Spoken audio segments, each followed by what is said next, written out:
Welcome, fans of the RPG Fanatic Show, to yet another episode of RPG ology. In this episode, we're going to talk about a recurring element in a lot of computer RPGs, the random encounter and where it came from. Oh, can I do this one? I know the answer. I know where random encounters came from. Oh, you think you know where it came from, huh? Where do you think it came from? They came from Final Fantasy. No, it didn't come from Final Fantasy. They must have came from Dragon Quest. It didn't come from Dragon Quest either. What are you talking about? Everybody knows that random encounters are a key element of all JRPGs. This is sort of like a recurring problem in game journalism. People, for some reason, associate the random encounter with being some kind of unique Japanese creation, but that's really not the truth at all. It was started in the early 70s by a publisher for Dungeons & Dragons called Judges Guild, which was started by Bob Bledsaw and Bill Owen.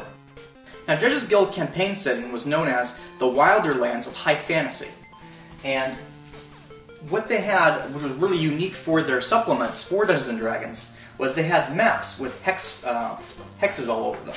They're hex grids, really. This is one of the maps, right here. Now, it's kind of hard to see this through the camera, so I'll have an image here so you can get a closer look. But there are numbers on all of these grids. And what you would do when you're playing is, as your party is traveling across the overworld map, the Dungeon Master would refer to the grids to determine what kind of things the party would discover there. It was usually things like ruins, or forests, or caverns, maybe there'd be dungeons. But there could also be wandering monsters that the party would encounter. For a lot of their supplements, there was very detailed information that was always going to be found in one of these grids. But the Dungeon Master, because he ran his own campaign setting, he had the option of making whatever he wanted in those grids. In the Dungeon Master's Guide, there's a part in the back which has a lot of random monster encounter tables that people would rely on in order to generate what kinds of monsters would appear in these grids. And it was very simple.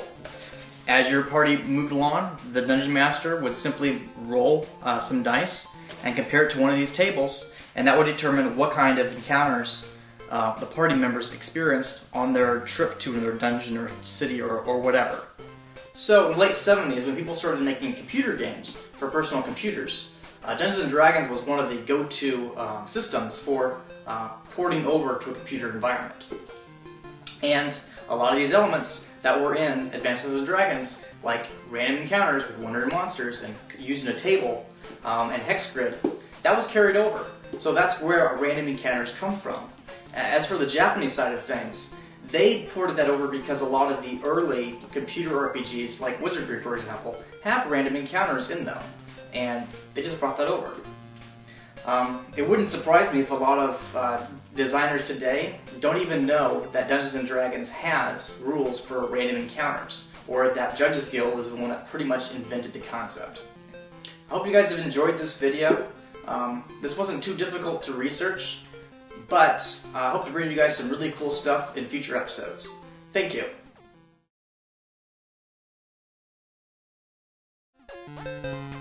Hey kiddies, it's me, the Student Sword, co-host of the RPG Fanatic Show, and all of this other stuff on this channel.